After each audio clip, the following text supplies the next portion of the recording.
अगर आप अपनी कुंडली का परामर्श चाहते हैं, अपने प्रश्नों के उत्तर चाहते हैं, समस्याओं का समाधान चाहते हैं, खराब ग्रह दशाओं के उपाय जानना चाहते हैं, तो आप हमारे नंबर पर हमें कॉल कर सकते हैं। बृहस्पति को ज्योतिष में किस चीज का पद दिया गया है? गुरु का। वास्तव में इनका नाम गुरु नहीं है, ये है बृहस्पति, इनका पद है गुरु का। जैसे सूर्य राजा, चंद्रमा रानी, मंगल सेनापति है, बुध क्या है? युवराज है। 9 ग्रहों में युवराज का पद बुध को मिला है, ऐसे बृहस्पति को कौन सा पद मिला है? गुरु का पद मिला हुआ है। तो ये गुरु है, और गुरु का काम क्या है? ज्ञान देना और आशीर्वाद देना, मुख्य कार्य तो यही है। गुरु का काम क्या है कि उसको अस्त्र शस्त्र थोड़े पकड़ा के लड़ाई लड़ने के लिए भेज दिया जाएगा, वो तो मंगल को जिम्मेदारी दी गई। तो बृहस्पति क्या है? गुरु। जो नवग्रह मंडल है, नवग्रहों का जो अपना दरबार है, सूर्य राजा है, उस दरबार में बृहस्पति को गुरु वाले आसन पर, गुरु वाले पद पर बैठाया जाता है। तो इसलिए गुरु ज्ञान देगा और आशीर्वाद देगा। ये बताइए कि जब गुरु के नजर में आप आएंगे, गुरु के संपर्क में आएंगे, तभी तो उसका ज्ञान और उसका आशीर्वाद आपको मिलेगा। गुरु के नजर में आना, गुरु के संपर्क में आना, गुरु के साथ में आना सरिता जी जरूरी है, तभी आपको क्या मिलता है? उसका ज्ञान और आशीर्वाद मिलता है। इसीलिए बृहस्पति को कुंडली में सबसे अच्छा कहा गया कब? जब वह किसी ग्रह के साथ बैठ जाए या किसी ग्रह पर दृष्टि डाले। आपने सुना भी होगा कि बृहस्पति की दृष्टि अमृत होती है, और यह जिसके साथ बैठेगा उस ग्रह को बहुत अच्छा बना देगा। इसीलिए, क्योंकि ये जो गुरु है, ये जिसको देखेगा, जिसके ऊपर कृपा दृष्टि हो गई, या जो इसके साथ में लग गया, उसके अंदर किस चीज का संचार हो जाएगा? ज्ञान का, और उस ग्रह में ईश्वरीय कृपा आ जाएगी। आशीर्वाद देने का काम गुरु है। अगर आपको वैसे भी ईश्वर से मुलाकात करनी है, मंत्र आप साधना कर रहे हैं, कुछ सीखना चाहते हैं, आध्यात्मिक उन्नति कर चाहते हैं, ईश्वर का अनुभव चाहते हैं, तो ज्यादातर मामलों में आपको किसकी जरूरत पड़ती है? गुरु बिन ज्ञान न होए। गुरु ही आपको ज्ञान दे करके, मार्ग दिखा करके ईश्वर से भी भेंट कराता है। तो गुरु की यह महत्व है। इसीलिए गुरु कुंडली में जिन भावों को देखेगा, गुरु जिन ग्रहों के साथ होगा, उन ग्रहों पर गुरु का आशीर्वाद पड़ जाएगा, गुरु का ज्ञान उन ग्रहों में सप्लाई हो जाएगा। बृहस्पति ही कुंडली का वह ग्रह है जो ब्लेसिंग्स का कारक है, आशीर्वाद का कारक है। आपको पिता का आशीर्वाद मिल रहा है, माता का मिल रहा है, गुरु का मिल रहा है, ईश्वर भी आपको आशीर्वाद देंगे, आशीष देंगे। यानी मंदिर में अगर आप सिर झुका रहे हैं, तो कुंडली का अच्छा बृहस्पति आपको मंदिर में सिर झुकाने का, यानी देवताओं का आशीर्वाद भी तुरंत ही दे देगा। तो गुरु बहुत महत्वपूर्ण हो गया। गुरु जिन भावों को देखता है, उन भावों का सम्मान बनाए रखता है। पहली खासियत तो यही है, क्योंकि उस भाव में क्या आ जाती है सीमा जी? ब्लेसिंग आ जाती है। इसीलिए क्या है कि गुरु जिन भावों को देखेगा, उस भाव से जुड़ा सम्मान बना रहेगा। अब इसको थोड़ा सा सभी भावों से जोड़ लेते हैं। गुरु अगर लगन को देखेगा, लगन मतलब कुंडली का पहला घर, उससे क्या विचार होता है? व्यक्ति की आयु और स्वास्थ्य का विचार कुंडली के पहले घर से होता है। कुंडली के पहले घर से व्यक्ति के आयु का विचार, व्यक्ति के स्वास्थ्य का विचार होता है। तो क्या हो जाएगा? व्यक्ति का आयु और व्यक्ति का व्यक्तित्व, व्यक्ति की सेहत, ये सब बनी रहेगी। इन सब में आपको क्या मिल गई? ब्लेसिंग मिल गई। चाहे गुरु देखा देखे वहां पर, चाहे गुरु बैठेगा तो भी यही फल देगा। इसीलिए कहा जाता है कि केंद्र स्थानों में गुरु हो तो व्यक्ति की आयु बढ़ जाती है। पहले भाव, चौथे भाव, सातवें और दसम में बृहस्पति के होने से व्यक्ति की आयु बढ़ती है। क्योंकि यह भी नियम है कि केंद्र स्थान यानी विष्णु स्थान, केंद्र स्थानों को कौन सा स्थान बोलते हैं? विष्णु स्थान। और त्रिकोण स्थानों को कौन सा स्थान बोलते हैं? लक्ष्मी स्थान। तो जब विष्णु स्थानों में बृहस्पति होगा, बृहस्पति क्या है? ब्लेसिंग्स है। तो आपके जीवन में भगवान विष्णु का ब्लेसिंग आ जाता है, आशीर्वाद आ जाता है।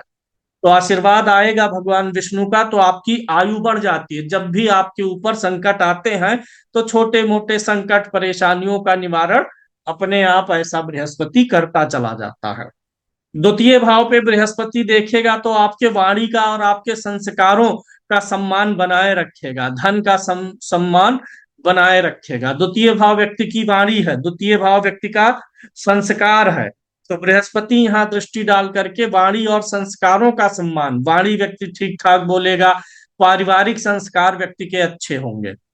जो हम पढ़ लिख करके स्कूल से, समाज से संस्कार यानी ज्ञान जो पाते हैं, वो फिफ्थ हाउस है जगदीश जी।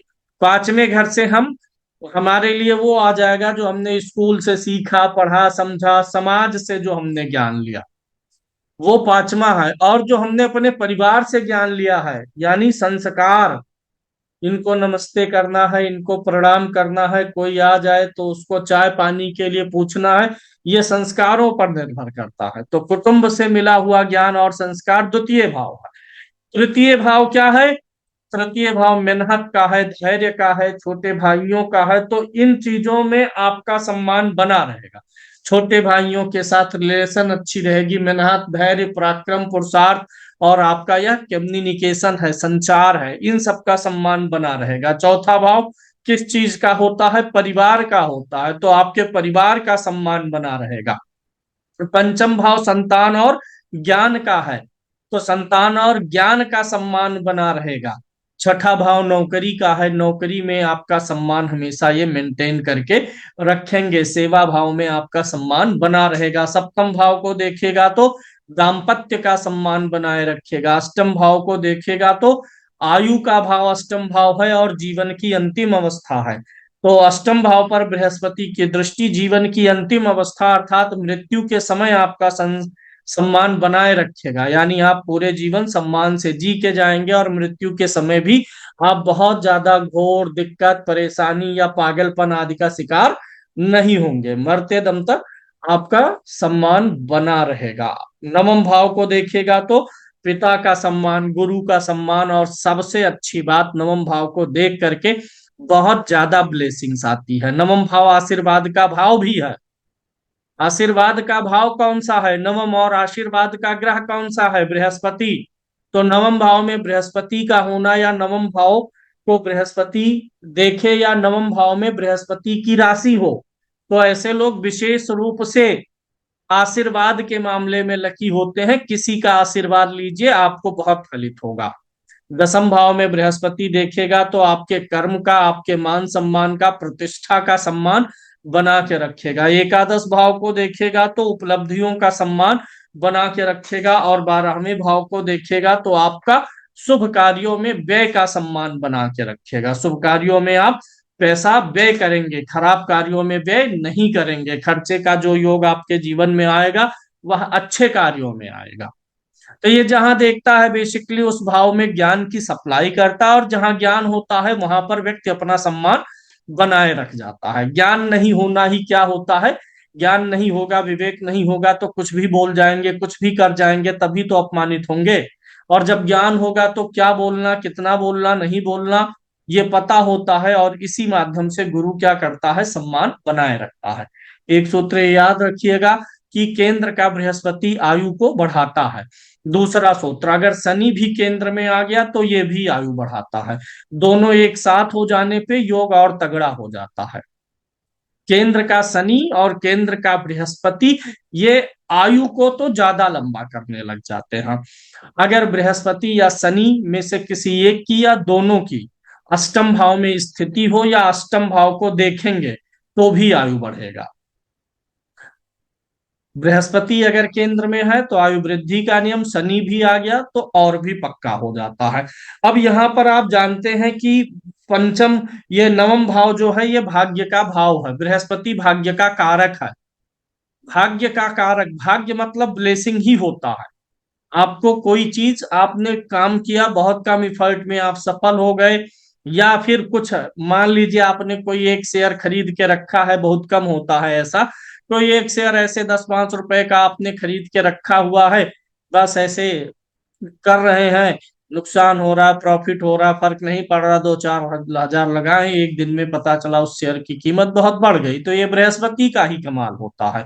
इसी को ब्लेसिंग्स बोलते हैं। कहीं ना कहीं से आप आशीर्वाद ब्लेसिंग लेकर के बैठे थे। भाग्य ब्लेसिंग के माध्यम से ही भाग्य काम करता है। एलसिड वाला एक शेयर था ना, 3 रुपए का था, 3 लाख हो गया था अचानक से। तो पेनी स्टॉक था, तो दो 10 20 50 शेयर या 2 4 6 10 हजार लोग लगाए रहे होंगे। अब कोई उसी में सोचिए मूर्ख आदमी रहा होगा, 10 5 हजार का लेके बैठा रहा होगा, 3 रुपए का है, 4 हो जाएगा तो बेच देंगे। तो स्टॉक जो है ट्रेडिंग में बंद हुआ, फिर अचानक आया, 3 रुपए से 3 लाख हो गया। तो ये ब्लेसिंग्स के माध्यम से, जिसे हम थोड़ा चमत्कार कभी कभी बोलते हैं कि अरे भैया इसके जीवन में चमत्कार हुआ, अभी 2 साल पहले कुछ नहीं था, अब ऐसा कुछ हो गया, तो ये ब्लेसिंग है, भाग्य का खेल है। भाग्य का खेल मतलब आशीर्वाद का खेल। गुरु के पास कौन कौन सी दृष्टि होती है? 3 दृष्टियां होती है, 5 7 9। 5 7 और 9 दृष्टि होती है, ध्यान दीजिएगा। 5 हमेशा क्या होता है? ज्ञान होता है। 5वां भाव ज्ञान का है, 9वां भाव किस चीज का है? भाग्य का है। तो बृहस्पति को 5 और 7वां तो सबको होता है, 7वां सबका सामान्य है। 7वीं सबकी हो, 7वीं दृष्टि तो हमारे और आपके पास भी है। 7वीं मतलब सामने 180 अंश पे। तो सामने तो हर कोई देखता है, कुत्ता देखता है, बिल्ली देखता है, हम देखते हैं, आप देखते हैं। तो ऐसे ग्रहों की भी 7वीं नॉर्मल दृष्टि है। स्पेशल क्या है गुरु की? 5 और 9। 5वां क्या है? ज्ञान का है, विद्या का है, और 9वां किसका है? भाग्य का है। तो 5 और 9 इसीलिए दिया गया है कि ज्ञान और विद्या जिसके पास होती है, विवेक जिसके पास होता है, भाग्य उसी के पास आता है। बृहस्पति की 5वीं दृष्टि आपको ज्ञानी बनाएगी, विवेकशील बनाएगी, विद्या प्रदान करेगी, अज्ञानता दूर करेगी। फिर उसी से जब ये सारी चीजें दूर होंगी, अज्ञानता दूर होगा, ज्ञान, किताबी ज्ञान की सिर्फ बात नहीं है कि किताब खूब पढ़ लिए हैं, बहुत अच्छा फिजिक्स का जो है इक्वेशन सॉल्व करते हैं, केमिस्ट्री का, वो नहीं। किताबी ज्ञान या कुछ भी, किसी भी प्रकार से जो जीवन जीने के लिए, आपको ऊपर जाने के लिए जो भी ज्ञान चाहिए प्रगति के लिए, वो उसको ज्ञान बोलते हैं, ना कि सिर्फ किताब पढ़ना। तो 5वां आपका ज्ञान हो गया, 9वां हो गया भाग्य का। तो इसीलिए बृहस्पति को ये दोनों दृष्टियां दी गई हैं कि जिसके जीवन में भाग्य फलित होगा, वो बृहस्पति की 5वीं दृष्टि से। अब आप इसी को थोड़ा अपोजिट कर लीजिए। 9वें भाव से जब 5वें भाव तक गिनेंगे तो फिर 9 पड़ेगा, दोनों एक दूसरे से नवम पंचम है। 9वां भाव भाग्य का है, तो वहां से 9 घर आगे आएंगे तो पंचम होगा भाग्य का। भाग्य जब किसी भाव से उतने ही भाव आगे जाते हैं तो उसको भावत भावम बोलते हैं। और यह भी जैसे चौथा भाव सुख का है, तो चौथे से चौथा आपका छिपा हुआ सुख है। 10वां भाव आपका कर्म भाव है, तो 10वां से 10वां जब जाएंगे तो छिपा हुआ कर्म है, हिडन फैक्टर जो लाइफ में काम करते हैं। चौथा भाव बहुत अच्छा नहीं है किसी के कुंडली का, 7वां अच्छा है तो भी उस व्यक्ति को घर गाड़ी और सुख खूब मिलेगा। ये जो मेन भाव होता है ये खुले तौर पे काम करता है, और जो उसी भाव से उतने भाव आगे वाला होता है वो आपका हिडन लक लेकर के बैठा होता है। 10वां भाव नहीं अच्छा है, लेकिन 10वां से 10वां 7वां अच्छा होगा तो भी व्यक्ति जीवन में अच्छे कर्म कर लेगा, अच्छी स्थिति में पद प्रतिष्ठा कमा लेगा। तो इसी प्रकार से नवम से जब नवम जाते हैं, यानी भाग्य का भाग्य, तो वो पंचम भाव फिर वापस घूम के आता है। तो इस प्रकार से बृहस्पति जो है 9वीं और 5वीं दृष्टि का, और कुंडली में भी देखिए 9वें और 5वें भाव का कारक भी है। बृहस्पति को इसीलिए 5वां दिया गया दृष्टि, क्योंकि इसे भाग्य का निर्माण करना था, भाग्य का ब्लेसिंग का कारक है। तो बिना ज्ञान के, बिना बुद्धि के नहीं आएगा, बिना विवेक के भाग्य नहीं आएगा। इसीलिए इसीलिए आप देखिए कि गुरु की 5वीं और 9वीं दृष्टि के बीच में 7वीं दृष्टि पड़ती है। बृहस्पति ही एक ऐसा ग्रह है कि जिसकी एक दृष्टि उसकी 2 दृष्टियों के बीच में पैक होती है, और 2 भाव जो होते हैं वो बृहस्पति की 2 दृष्टियों के बीच में आएंगे। मान लीजिए लगन में बृहस्पति है, इसको मैं क्लियर कर रहा हूं, अच्छा फल होगा, शुभ फल होगा। बृहस्पति लगन में बैठा हुआ है, तो बृहस्पति की दृष्टि कहाँ कहाँ जाएगी? 5वें भाव पर और 7वें भाव पर जाएगी ना। बीच में कौन सा भाव आया? छठा भाव आया। छठा भाव बृहस्पति की 2 आगे और पीछे वाले भाव पर बृहस्पति की दृष्टि पड़ गई और ये छठा भाव उससे क्या है, पैक है। बृहस्पति की लगन में बृहस्पति है तो सातवीं दृष्टि कहाँ जाएगी, सप्तम पे। नौवीं दृष्टि कहाँ जाएगी, नवम पे। और इन दोनों दृष्टियों के बीच में कौन सा भाव पड़ेगा, अष्टम पड़ेगा। बृहस्पति की दृष्टि से ये दो भाव हमेशा शुभ कर्तरी में आएंगे। जहां बृहस्पति बैठेगा वहां से छठा भाव और आठवां भाव हमेशा दो बृहस्पति की दो दृष्टियों के बीच में बध जाता है। तो उस भाव में भी ज्ञान का संचार अपने आप होने लग जाता है। अब यहां पर एक चीज देखिएगा कि गुरु क्या है, गुरु जहां बैठता है उस भाव में ज्ञान देता है। गुरु ऐसे नाम ही सोच लीजिए, गुरु माने ज्ञान देने वाला। गुरु जहां जाता है वहां पर माहौल कैसा हो जाता है, लोग हंसी मजाक कर रहे हैं, चार लोग हंसी ठिठोली कर रहे हैं, कुछ भी कर रहे हैं, गुरु को देखेंगे, गुरु महाराज आ गए, माहौल क्या हो जाता है, गंभीर हो जाता है। लोग हंसी मजाक छोड़ देते हैं और अच्छे बनने का प्रयास करने लग जाते हैं, स्वागत करते हैं, सत्कार करते हैं। तो इसीलिए कुंडली में बृहस्पति जहां बैठता है उस भाव का वजन बहुत बढ़ जाता है, क्योंकि बृहस्पति का वजन बहुत ज्यादा है। बृहस्पति माने गुरु, गुरु का वजन क्या होता है, बहुत ज्यादा होता है। गुरु के आने पे लोग पैर भी धुलते हैं, स्वागत सत्कार करते हैं, प्रसन्न होते हैं, ठंडी गर्मी भूल जाते हैं। तो ये क्यों हो रहा, क्योंकि ये बृहस्पति का वजन है, बृहस्पति के ज्ञान का, मूल्यों का, इन सब का वैल्यू है कि बृहस्पति के आने पे लोग उसके शरण में जाते हैं, पैर छूते हैं, एकदम चरणों में लेट जाते हैं। तो ये बृहस्पति क्या कर रहा है, अगर आपका कोई फिल्म चल रहा होगा, कोई सिगरेट पी रहा होगा, कोई हंसी मजाक चल रहा होगा, सारा माहौल बदल जाएगा तुरंत गुरु के सामने जब गुरु आएगा। तो इसीलिए बृहस्पति जहां कुंडली में बैठता है तो वहां का माहौल गंभीर हो जाता है। कुंडली के जिस भाव में होगा उस भाव पे दबाव बढ़ेगा, वहां सीरियसनेस आ जाती है, गंभीरता आने लग जाती है, वहां पर ज्ञान का संचार होने लग जाता है, विवेक आने लग जाता है। इसलिए आप देखिएगा कि कुंडली के जिस भाव में बृहस्पति बैठा होगा उस भाव से संबंधित ज्ञान आपको मिलेगा और उस भाव से संबंधित चीजें आपके जीवन में थोड़ा ज्यादा गंभीर रहेंगी। चौथे में होगा तो पारिवारिक माहौल और संस्कारों को आप गंभीरता से लेंगे, हंसी मजाक में नहीं टालेंगे। तो जहां कहीं भी होगा उस भाव से जुड़ा हुआ दबाव जीवन में बनेगा। एक दूसरा चीज समझिएगा, बृहस्पति में एक होता है, एक कॉन्सेप्ट है कि बृहस्पति जिस भाव में होते हैं उस भाव के फल की हानि करते हैं। हालांकि ऐसा नहीं है कि हानि करते हैं, कारण क्या है इसको एस्ट्रोनॉमी से समझते हैं। और वही चीज अभी मैंने आपको बताया कि बृहस्पति गुरु है, गुरु जहां बैठता है वहां पर वह भाव दब जाता है। बृहस्पति जहां आएगा वहां का माहौल एकदम गंभीर हो जाएगा। बृहस्पति यानी गुरु बहुत भारी चीज होती है, इसी को एस्ट्रोनॉमी से समझिए। ये पूरा पृथ्वी, सूर्य, चंद्रमा, मंगल, जितनी भी चीजें हैं ये सब कहाँ पर हैं, आकाश में, अंतरिक्ष में। हम लोग भी अंतरिक्ष में ही हैं, हमारी पृथ्वी अंतरिक्ष में ही है। ये कहीं किसी जो है पिलर पे नहीं टंगी हुई है, नीचे भी इसके पृथ्वी के आकाश ही है, खाली है, स्पेस में ही सब कुछ है। ये जो स्पेस होता है, आकाश होता है, ये जो खाली स्थान है इसी को स्पेस बोलते हैं।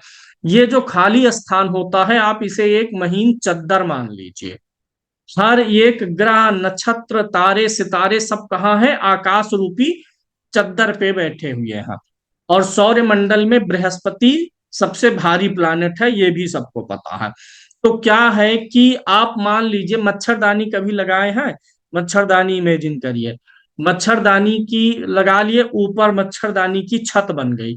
अब उसी छत पे आप एक बॉल रखिए, जब आप बॉल रखेंगे तो मच्छरदानी थोड़ी सी दब जाएगी, और भारी बॉल रखेंगे तो ज्यादा दब जाएगी। तो ये जो पूरा स्पेस है ना, ये एक चद्दर है, आकाश जो है एक चद्दर है, अदृश्य चद्दर है, उसी पे सब ग्रह, नक्षत्र, तारे टिके हुए हैं, उस अदृश्य चद्दर पर दिखाई नहीं देता।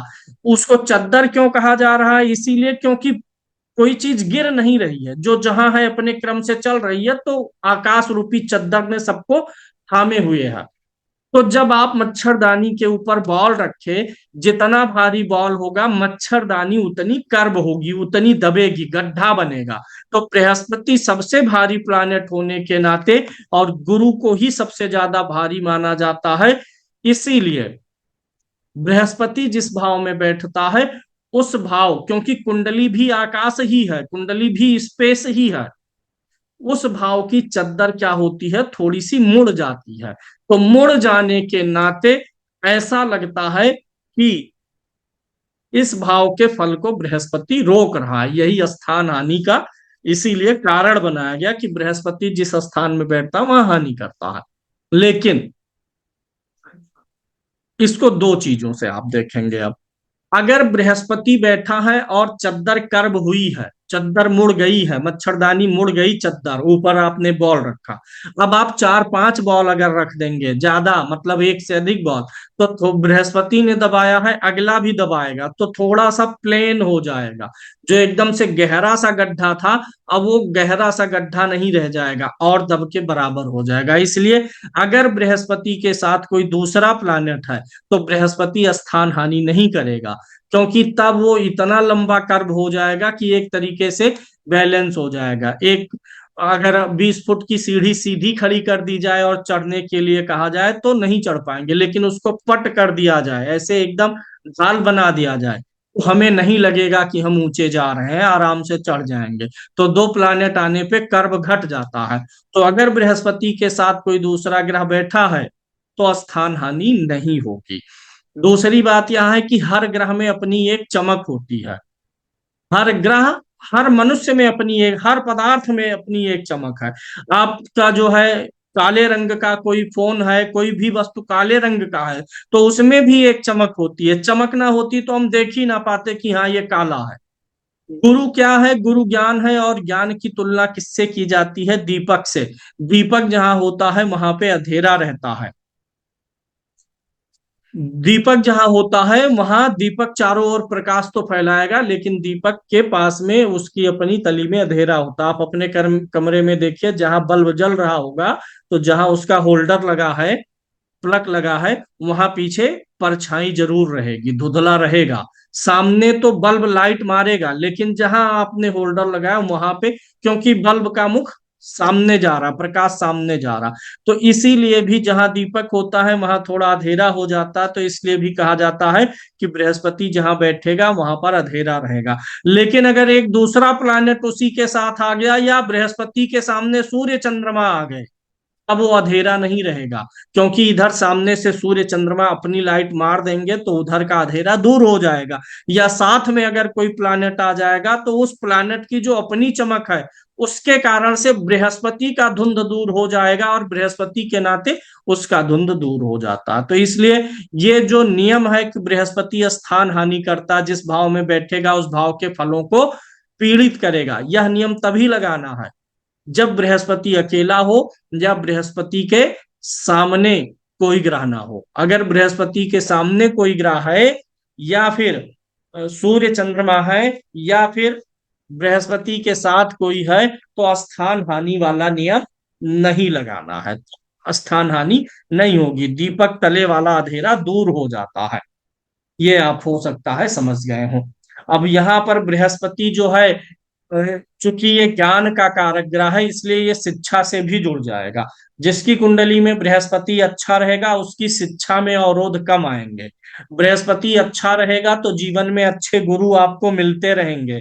जीवन में सिर्फ गुरु से ही नहीं कि कोई व्यक्ति गुरु बने, जीवन में आप हर चीज से सीखने का काम करेंगे।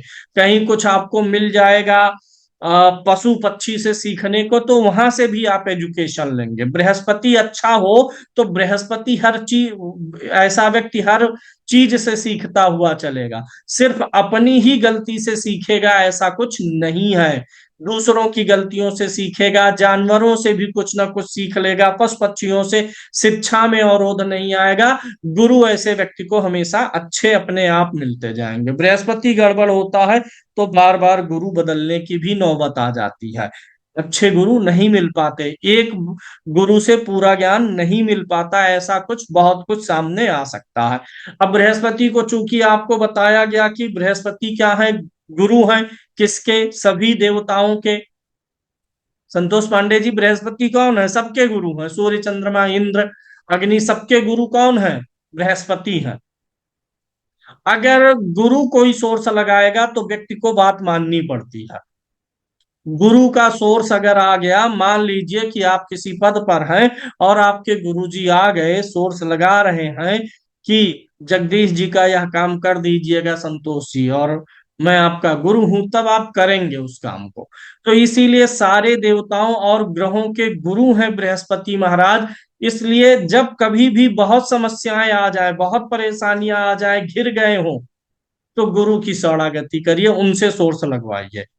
क्योंकि एक तो ये भाग्य के कारक हैं, ब्लेसिंग के कारक हैं, और इनकी सब सुनेंगे क्योंकि ये सबके गुरु हैं। तो जब सब कुछ खराब दिखेगा, तो आपको कौन सा मंत्र जाप करना है? ओम ब्रीम बृहस्पतये नमः। बृहस्पति की शरणागति करनी है, जो सबके गुरु हैं। इसलिए सबके गुरु हैं तो सब ग्रहों से आपका सोर्स लगा देंगे। जब आपको लगे कि सारा पूजा पाठ कर लिए, सब कुछ हो गया, आप बहुत पीड़ित है, तो बृहस्पति देव का मंत्र जाप शुरू कर दीजिए, बृहस्पति का बृहस्पतिवार का व्रत करिए। बृहस्पति को प्रसन्न करने के लिए गाय को केला खिलाइए, सेवा करिए, ये सब शुरू करिए, धीरे धीरे चीजें ठीक होने लग जाएंगी। बृहस्पति का वृक्ष केले का वृक्ष है, पीपल तो आता ही है, बृहस्पति की समिधा ही है पीपल। तो पीपल के पेड़ में जल वगैरह डालने से भी बृहस्पति सही होगा। कहने का मतलब ये है कि ये सबके गुरु हैं, इसलिए अगर सब खराब लग रहा हो तो बृहस्पति की शरणागति करिए। अब एक और मजेदार बात होता है, अगर बृहस्पति आपकी कुंडली में, यहाँ पे कुंडली दिखानी पड़ेगी, कुंडली में 4 प्रकार के त्रिकोण होते हैं। बात समझिएगा, ध्यान से देखिएगा, ये कुंडली आपके सम्मुख है और इसमें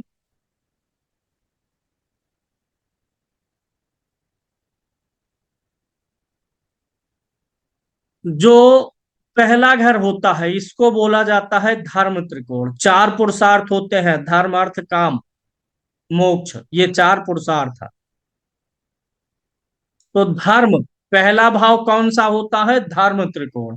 दूसरा अर्थ, तीसरा काम, चौथा मोक्ष। फिर वही रिपीट होगा, धर्म अर्थ काम मोक्ष, धर्म अर्थ काम मोक्ष। कुंडली का पहला भाव, चार, ये नाम तो 4 याद होंगे आपको, धर्म अर्थ काम मोक्ष नहीं याद है, रट लीजिए इसी वक्त, धर्म अर्थ काम मोक्ष, यही चारों क्रम से रख दीजिए। पहला भाव क्या होगा? धर्म का, दूसरा अर्थ का, तीसरा काम का, चौथा मोक्ष का। और फिर से वही शुरू करिए, धर्म अर्थ काम मोक्ष, धर्म अर्थ काम मोक्ष। ऐसे राशियां भी होती हैं। मेष राशि क्या होता है? मेष से शुरू होगा हमेशा। जैसे कुंडली पहले घर से शुरू होती है तो यहां से शुरू किए धर्म अर्थ काम मोक्ष, ऐसे राशियों में मेष से शुरू करेंगे, क्योंकि राशियां कहाँ से शुरू होती है? मेष से। तो मेष क्या है? धर्म। वृषभ क्या है? अर्थ। मिथुन क्या है? काम। और ये क्या है? मोक्ष। कर्क राशि क्या होगी? मोक्ष। सिंह फिर किस में आ जाएगा? धर्म में। कन्या किस में आ जाएगा? अर्थ में। तुला किस में आ जाएगा? काम में। वृश्चिक किस में आ जाएगा? मोक्ष में। तो धर्म अर्थ काम मोक्ष, ये 4 पुरुषार्थ है। कुंडली में लगन से शुरू होगा धर्म अर्थ काम मोक्ष, धर्म अर्थ काम मोक्ष, धर्म अर्थ काम मोक्ष। धर्म के 3 भाव मिलेंगे, इसीलिए इसको त्रिकोण बोला जाता है। अर्थ के 3 भाव मिलेंगे, काम के 3 भाव, मोक्ष के 3 भाव। ऐसे धर्म की 3 राशियां होंगी धर्म त्रिकोण की, मेष सिंह धनु। अर्थ के 3, काम के 3, मोक्ष के 3। समझ में आ रहा है?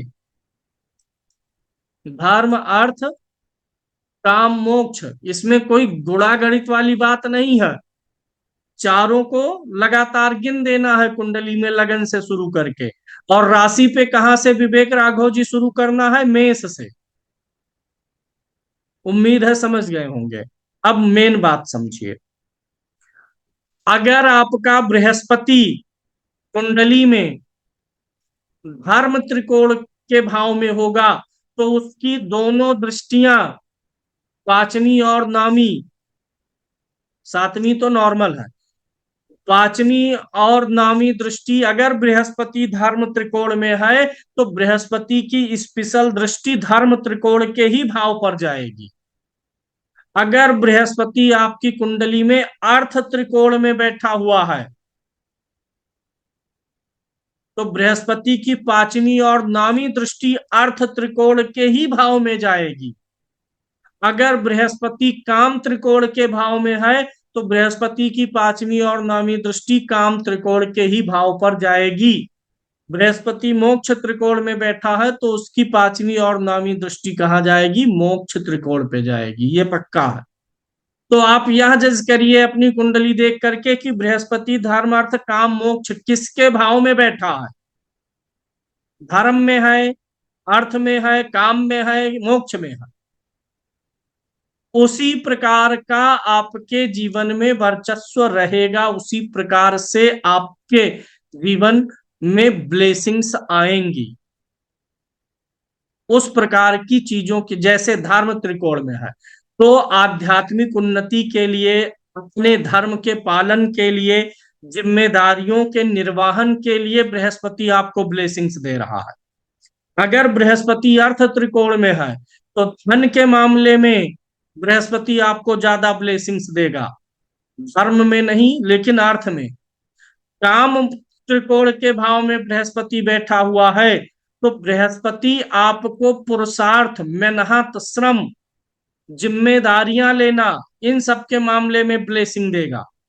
मोक्ष के त्रिकोण के भाव में अगर बैठा हुआ है, मोक्ष त्रिकोण वाले भाव में, तो बृहस्पति आपको त्याग, चीजों से डिटैच होना, किसी चीज में आसक्त ना होना, इस चीज के एलिमेंट से भर रहा है। यानी आप मोह का त्याग करेंगे तब आप सफल होंगे। यानी डिटैचमेंट वाली चीजों, ज्ञान वाली, वैराग्य, कथावाचक के लिए, अगर कोई व्यक्ति कथावाचक है तो उसका बृहस्पति अगर मोक्ष त्रिकोण में हो तो अच्छा है। मतलब प्रोफेशन वाइज भी आप चेक कर सकते हैं कि व्यक्ति के किस प्रकार के प्रोफेशन में है और बृहस्पति किस त्रिकोण में है। मतलब आगे इन सब पे और अधिक चर्चा होगी, फिलहाल अभी बृहस्पति का एक गुण बताया जा रहा कि अगर बृहस्पति धर्म त्रिकोण के भाव में होगा तो उसकी दोनों दृष्टियां, स्पेशल दृष्टियां धर्म त्रिकोण पे जाएंगी। यही हाल राशि का भी है। अगर बृहस्पति कुंडली में अर्थ त्रिकोण की राशि में बैठा होगा तो उसकी जो स्पेशल दो दृष्टियां हैं वो भी अर्थ त्रिकोण पर ही जाने वाली है। तो इसलिए आपको ये थोड़ा सा बृहस्पति, चूंकि मैंने बता दिया नहीं, नक्षत्र पर नहीं, ये मतलब ब्लेसिंग्स कहाँ से आएंगी, आशीर्वाद किस क्षेत्र में आपको ज्यादा मिलेगा, अब ये बृहस्पति धर्म अर्थ काम मोक्ष किस प्रकार के भाव और किस प्रकार की राशि में है, आप यह देख करके लगा सकते हैं। अब धर्म अर्थ काम मोक्ष को अगर आप थोड़ा सा समझना चाहेंगे तो धर्म मतलब ये नहीं होता है कि जो आप पूजा पाठ करते हैं, पूजा पाठ, उपासना करना, मंत्र जाप करना, ये धर्म नहीं है, ये आध्यात्म है। ये क्या है हेमलता जी? आध्यात्म है। आप शंकर जी को जल चढ़ा रही हैं, ये क्या है? ये आप अपनी आध्यात्मिक उन्नति कर रही हैं, ये आध्यात्म का विषय है। धर्म का विषय क्या है? धर्म भागवत गीता बताते समय अर्जुन से कृष्ण कह रहे हैं युद्ध करना तुम्हारा धर्म है। यानी जो आपके सामने ड्यूटीज आ रही है, जिम्मेदारियां आ रही हैं, धर्म है अपने ड्यूटी का पालन करना। धर्म अलग अलग व्यक्तियों के लिए अलग अलग हो सकता है कि किसी व्यक्ति को बचाना आपका धर्म हो और उसी व्यक्ति को मारना मेरा धर्म हो जाए। जैसे मैं एक सिपाही हूं, सोल्जर हूं, तो जब मैं विरोधी सैनिक से लड़ूंगा तो उस विरोधी सैनिक को मारना मेरा धर्म है, मेरी ड्यूटी है। ड्यूटी मतलब धर्म होता है। आजकल धर्म और आध्यात्म, इन दोनों चीजों का भेद नहीं हो पाता है।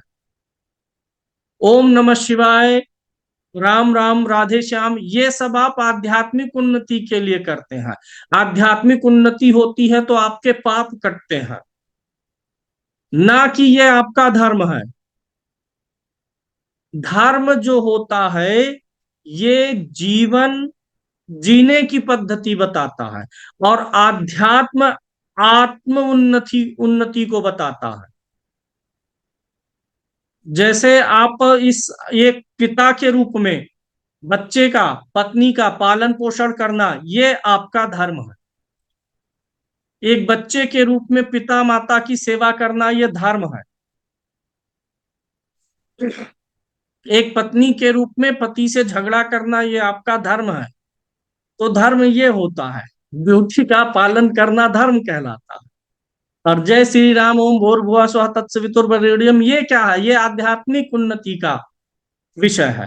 तो आप समझ गए होंगे कि धर्म क्या है। धर्म त्रिकोण में कौन से भाव आते हैं, उनका नेचर क्या होगा। धर्म त्रिकोण में बैठा हुआ ग्रह कहता है, बृहस्पति कहता है कि अपनी ड्यूटीज से भगो मत। दूसरा है अर्थ। अर्थ मतलब क्या होता है? अर्थ मतलब होता है धन नहीं, सिर्फ धन नहीं, कोई भी चीज जिसे आप धन मानते हो, जिसकी आपके जीवन में वैल्यू हो, वो धन है। वाणी भी व्यक्ति का धन होता है भैया। नहीं है तो किसी को कल जाते समय ऑफिस रास्ते में एक बार गाली देते हुए सबको जाइएगा। वाणी भी धन है, संस्कार भी धन है, कुटुंब भी धन है, परिवार भी धन है। तो अर्थ त्रिकोण मतलब हो गया कोई भी ऐसी चीज जो आपके लिए वैल्यू रखती हो, वैल्यूएबल हो। अंग्रेजी में ज्यादा समझ में आपको आएगा। जैसे धर्म समझ में आ गया ड्यूटीज से, ऐसे अर्थ आपको समझ में आ गया वे सारी चीजें जिसकी हमारे लाइफ में वैल्यू है। जैसे आपके पास कोई किताब है, आपने उसको बहुत सारे सारे लोगों के हुआ होगा जीवन में, हम कुछ किताब या डायरी बहुत दिन तक रखते हैं अपने पास, पढ़ते कभी नहीं है। वो साल दो दो साल ऐसे पड़ी रहती है, लेकिन वो रहता है क्योंकि हम उसे वैल्यूएबल मानते हैं, वो धन है हमारे लिए, तभी हम उसको सहेजे हुए हैं। पता चला कि आप बहुत दिन तक इंग्लिश पढ़ा रहे थे या हिंदी पढ़ा रहे थे तो उसके नोट्स रखे हुए हैं, बाद में आपकी नौकरी लग गई, पुलिस हो गए, तो जब आप पढ़ा रहे थे तो वो नोट भले कभी नहीं पढ़ रहे थे लेकिन रखे हुए थे, एक असेट बना करके। तो जो असेट वाली चीजें हैं, वैल्यू जिनका हमारे लिए महत्व है, जिनको जिन चीजों को हम सहेजना चाहते हैं, वो सब अर्थ त्रिकोण में आ गई, अर्थ वाली चीजें हो गई। तो उसमें नगद रुपया भी आएगा, सोना चांदी भी आएगा, हम अपनी प्रॉपर्टी भी तो बचा के रखना चाहते हैं, अपना परिवार भी तो बचा के रखना चाहते हैं, अपनी वाणी अपने संस्कारों को भी सहेज के संभाल के रखना चाहते हैं। कुछ लोग नहीं रखना चाहते वाणी को सहेज के, तो वो मतलब उनका तब अर्थ त्रिकोण बिगड़ेगा। ऐसे क्या हो गया? तीसरा काम। काम मतलब यहाँ पर कामदेव नहीं है। काम त्रिकोण मतलब ये मत समझिएगा कि कामदेव एक्टिव हो रहे हैं, प्यार मोहब्बत वाला काम नहीं है। काम मतलब होता है यहाँ पर श्रम, परिश्रम, मेहनत करना, जूझना।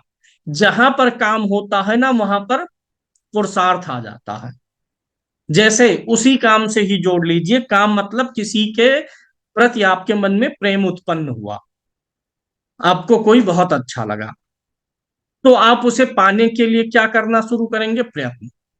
आपको कोई घर बहुत पसंद आया तो अब आप क्या करेंगे? उसे पाने के लिए प्रयत्न। तो किए जाने वाले प्रयत्नों को काम कहते हैं, इफर्ट्स। जो हम किसी भी चीज में इफर्ट्स डालते हैं उसको क्या बोलते हैं? काम बोलते हैं। तो ये धर्म अर्थ काम समझ में आ गया होगा। मोक्ष। मोक्ष शब्द का ये अर्थ नहीं है। एक तो अर्थ ये होता है कि मोक्ष मिल जाए, एक होता है जन्म ना होना, फिर आत्मा शरीर का रूप ना शरीर में ना आए, तो उसे मोक्ष बोलते हैं। किसी भी चीज का त्याग करना मोक्ष कहलाता है। मोक्ष कब मिलता है? मोक्ष ही बड़े संदर्भ में ले लेते हैं लोग, कहते हैं मुझे मोक्ष चाहिए इसलिए हम भगवान का भजन कर रहे हैं, ऐसा कर रहे हैं, वैसा कर रहे हैं। मोक्ष कब मिलता है? मोक्ष मिलता है जब आप सारी इच्छा अभिलाषा मनोकामनाओं का त्याग कर देते हैं, जब आप पूर्ण रूप से निर्विकार हो जाते हैं, मरने के पहले आपके अंदर कोई इच्छा ना रही रह गई हो, मरते समय आपके अंदर ये ना आए मेरा लड़का मेरा नाती कैसे जिएगा क्या करेगा, किसी चीज का माया मोह ना आए, आप सर्व दर्शन विमुक्त हो जाएं, मतलब संसार और इन सांसारिक चीजों का ख्याल भी ना आए। मोक्ष मतलब होता है त्याग, आपने सब त्याग दिया हो, यानी आपका मन सब चीजों से हट गया हो, तो आपको क्या मिलेगा? मोक्ष मिलेगा। मृत्यु के बाद आपको फिर से वापस नहीं आना पड़ेगा, आत्मा कर्म बंधन में नहीं बंधेगी। तो मोक्ष का मतलब क्या हुआ? फिर जन्म ना लेना, अर्थात त्याग करना, सारी इच्छाओं का त्याग करना। ऐसे ही हम छोटे छोटे मोक्ष भी जीवन में जीते हैं, छोटी छोटी इच्छाएं अभिलाषाओं वस्तुओं बुराइयों का त्याग करना, उनको छोड़ देना मोक्ष कहलाता है। Someone is used to smoke, कोई सिगरेट पीने का आदी है, पीता है, 4 पिया 5 पिया, 5 साल पिया 8 साल पिया, फिर एक दिन छोड़ दिया, बंद कर दिया पीना ही। बताइए सिगरेट से उसको मोक्ष मिला कि नहीं मिला? बंद कर दिया, मन हट गया सिगरेट से, बंद। तो मोक्ष मतलब ये नहीं है कि आत्मा को ही मोक्ष मिलेगा, मरने के बाद वो मिलेगा, लेकिन किसी भी चीज को छोड़ना, उससे मन हटा लेना क्या होता है? मोक्ष होता है। तो हम अपने जीवन में बहुत सारे मोक्ष देखते हैं। कहीं अगर किसी प्रकार का विवाद है, संघर्ष है, परेशानी है परिवार में, आप उस चीज से हट गए तो आपने वहां पर क्या किया है? मोक्ष किया है, मोक्ष प्राप्त किया उस चीज से। कोई बीमारी चल रही है लगातार, उस बीमारी से जब आप मुक्त हुए तो आपने क्या किया? उस बीमारी से आपको क्या मिला? मोक्ष। किसी भी बंधन से परेशानी से मुक्त होना ही क्या कहलाता है? मोक्ष। तो मोक्ष त्रिकोण के भाव क्या कहते हैं? कि आप त्याग करो, छोड़ो, भाव से जुड़ी परेशानियों को, विसंगतियों को, और माया उस भाव से जुड़ी हुई जो है उसका आप त्याग करिए, तो ये मोक्ष हो जाता है। जैसे पति पत्नी के झगड़े में पति सिलेंडर कर देता है, मोक्ष चाहता है, किस चीज से? झगड़े से मुक्ति चाहता है, तो इसलिए वो हाथ जोड़ लेगा, हाँ ठीक है तुम ही सही हो, ये वो, उसे मोक्ष चाहिए, नहीं तो कलह बढ़ जाएगी ना। तो कलह से मुक्ति पाने के लिए पुरुष वहां पर क्या करता है? हाँ ठीक है तुम्हारी बात मानेंगे, तुम जो कहोगी वही करेंगे। पत्नी क्या कहेगी? तुम्हारी बहन यानी ननद ऐसी है वैसी है, ठीक है, करे तो क्या करे, बहन तो है ही नहीं, मौके पे कहेगा हाँ ठीक है बहुत सही कह रहे हो, वो गड़बड़ है दुष्ट है। अब तुम्हारी माता जी ने ये किया वो किया ऐसा किया, हमको कुछ नहीं दी, बड़ी पतोहू को ये दे दी, छोटी को ये दे दी, हमको नहीं मिला। हाँ क्या करें, बहुत दुष्ट है, उनको करना चाहिए। पुरुष वहां सिलेंडर कर देता है कि हाँ शांति स्थापित रहे। चलिए फिलहाल धर्म अर्थ काम मोक्ष आप समझ चुके होंगे। देखिए, आप हर चीज इस संसार में थोड़ा बहुत बदल सकते हैं कर्मों से, लेकिन संतान की प्राप्ति ये पूर्ण रूप से भाग्य पे निर्भर करती है। आप अपनी संतान को बहुत अच्छा पढ़ाए लिखाए, अच्छी सुविधा दिए, कभी गाली गलौच नहीं सिखाए, यहां तक कि आप संतान के ऊपर अच्छा प्रभाव पड़े, उसके लिए आपने कभी सिगरेट तंबाकू गुटखा कुछ भी नशीले पदार्थ भी नहीं किए, तो क्या यह पक्की बात है कि वह संतान आपकी सेवा ही करेगी? नहीं, ये बिल्कुल नहीं कहा जा सकता। ना तो संस्कार मैटर करेंगे, ना ज्ञान मैटर करेगा, ना पढ़ाई मैटर करेगी, किसकी संतान लायक होगी, किसकी नालायक हो जाएगी, किसकी गोरी होगी किसकी काली होगी संतान, ये सब बिल्कुल हम संतान के मामले में तो बिल्कुल भी हम प्रिडिक्ट नहीं कर सकते कि हमारे खानदान में सब अच्छा रहा है, तो हमारी भी संतान अच्छी ही होगी, कभी हमसे झगड़ा नहीं करेगी। ये भाग्य भरोसे है कि नहीं विवेक राघव जी? संतान कैसी मिलेगी, सेवा करेगी, वृद्धाश्रम भेज देगी, खर्चा पानी देगी कि बोझ मानेगी, संतान का मिलना भाग्य का विषय है। इसीलिए बृहस्पति पांचवें और नौवें दोनों को देखता है। नौवां भाग्य है और पांचवा क्या है, संतान है, और पांचवा नवम से नवम है। इसीलिए भाग्य अच्छा होगा तभी अच्छी संतान मिलेगी।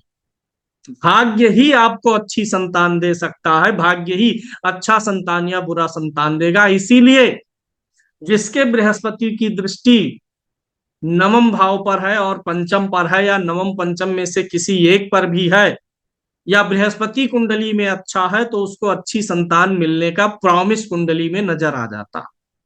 कुंडली में बृहस्पति अच्छा होना चाहिए, पंचम पे बृहस्पति की दृष्टि जाए, नवम पे जाए, पंचमेश पे जाए। अच्छा, एक चीज और देखिए, हर चीज एस्ट्रोलॉजी में आपको पढ़ाई नहीं जा सकती।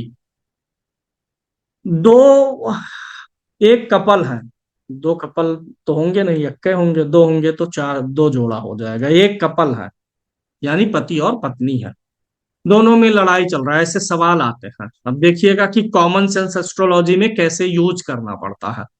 दोनों में झगड़ा चल रहा, विवाद हो रहा, डाइवोर्स होने की स्थिति है, उनके एक लड़का है, एक संतान है, साल 2 साल 5 साल जितना भी हो। सवाल है, मान लीजिए पति ने कुंडली दिखाई है, पति पत्नी दोनों की कुंडली है, पति ने कुंडली दिखाया, पुरुष ने कुंडली दिखाया, हाँ डाइवोर्स आ रहा। आप सवाल पूछेगा बच्चा किसकी कस्टडी में जाएगा? बच्चा लड़का माँ को मिलेगा कि हमको, क्योंकि दोनों ही चाह रहे हैं संतान का सुख क्या है। अब इस चीज के लिए क्या कोई स्पेशल नियम बना हुआ है? राम मनोहर जी, कोई नियम नहीं है कि हम आपको फार्मूला बताएंगे ऐसे। इसका बता भी देंगे तो ऐसे हजारों चीजें, सैकड़ों चीजें आएंगी, कॉमन सेंस लगाना पड़ेगा। तुरंत आप जाएंगे कहाँ, पंचम भाव संतान का है और बृहस्पति कारक है। दोनों कुंडलियों में जिसका पंचम भाव और बृहस्पति ठीक होगा उसी को कस्टडी मिलेगी। पंचम भाव संतान का, बृहस्पति संतान का कारक, जिसमें ज्यादा मजबूत, जिसमें ज्यादा बेहतर, उसको संतान का सुख। जिसमें नहीं ठीक पंचम भाव और बृहस्पति, बोलिए आपको नहीं मिलेगा, एकदम सटीक बैठेगा। अभी ऐसे हाल फिलहाल में ही आया था, तो उस पुरुष की कुंडली में बृहस्पति 12वें भाव में था, स्त्री की कुंडली में बृहस्पति की 5वें भाव पर दृष्टि थी।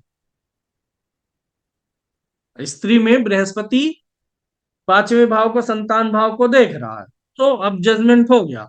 उसमें 12 में है, इसमें एक तो अच्छे भाव में भी एकादश में है, एकादश माने लाभ, और बृहस्पति माने संतान का लाभ दिख रहा है, वो भी पंचम भाव पर दृष्टि डाल के हमने बोला पत्नी को आपके मिलेगी। मिली पत्नी को कस्टडी। तो ये थोड़ा कॉमन सेंस वाली चीजें होती हैं जिनका प्रयोग आपको, इसे बहुत बार क्या होता है ना, जो स्टूडेंट्स होते हैं वो उतना ही पढ़ते सीखते हैं जितना बता दिया जाए। जैसे एक और कॉमन प्रश्न आ जाएगा, पति पत्नी का ही मान लीजिए मैटर है, झगड़ा है, पत्नी जो है मुंह फुला करके चली गई है मायके, नाराज होके मायके चली गई है। तो क्या हुआ कि पति कुंडली दिखा रहा है, नाराज होके चली गई है, अब कुंडली आपने देख लिया, मैच कर लिया, आपको लग रहा है कि डाइवोर्स नहीं होगा, मेल मिलाप हो जाएगा, वापस आ जाएंगी। तो अगला सवाल वो यही पूछेगा, कब, कब आएंगी? अगर आपको लग रहा है कि हाँ नाराज होके गई हैं, वापस आएंगी, फिर से सही हो जाएगा, तो कब होगा? अब इसके लिए कोई स्पेशल रूल और फार्मूला नहीं है। कब, कब माने कौन सा काम होना है, पत्नी का वापस आना है, तो काम कैसा होगा? फेवर वाला काम ये पूछ रहे हैं ना, कि पत्नी आएगी तो इनके फेवर का हो जाएगा, मतलब ये चाहते हैं पत्नी आ जाए, सही हो जाए, और वही कुंडली में भी दिख रहा है, तो पत्नी का आना, या पति नाराज होके भाग जाए, पति तो भाग ही नहीं पाता, कहाँ जाएगा, उसका तो कोई मायका ही नहीं है, एक है। हाँ, थोड़ा बहुत धमकियां काम कर जाती हैं कभी कभी कि हम हिमालय चले जाएंगे, साधु बाबा बन जाएंगे, वो भी 4-6 बार दे दिया जाए धमकी इस चीज का भी, तो ये भी काम करना बंद कर देता है। तो पत्नियां सीधे कह देती हैं जाओ। 1-2 बार शुरू में कहने पर थोड़ा डरती भी हैं। क्यों विवेक जी? तो अब इन्होंने, इनका सवाल है कि अगर दिख रहा है कि फिर से वैवाहिक संबंध ठीक हो जाएंगे तो कब, ये बताइए। वैवाहिक संबंध में दोनों की दूरी हुई, रूसारूसी हुई, ये कब हुआ होगा? जब इनका समय खराब आया होगा। ऐसी चीजें खराब समय में ही तो होंगी। किसी का मान लीजिए चोट लगा, चपेट लगा, कुछ दुर्घटना हो गई, किसी से मारपीट हो गया, घूस लेते हुए पकड़े गए, ये सब चीजें क्या बताती हैं कि समय खराब है। खराब समय में भी ये चीजें होंगी। तो जब इसी का एडवर्स करना है, पत्नी नाराज होके गई, झगड़ा हुआ, लड़ाई हुआ, यानी खराब समय कोई था, खराब दशा चल रही थी, खराब गोचर था, तो ये पूछे कब अच्छा होगा? जब दशा अच्छी आ जाएगी, अच्छा गोचर आ जाएगा। दशा हमें देखनी पड़ेगी।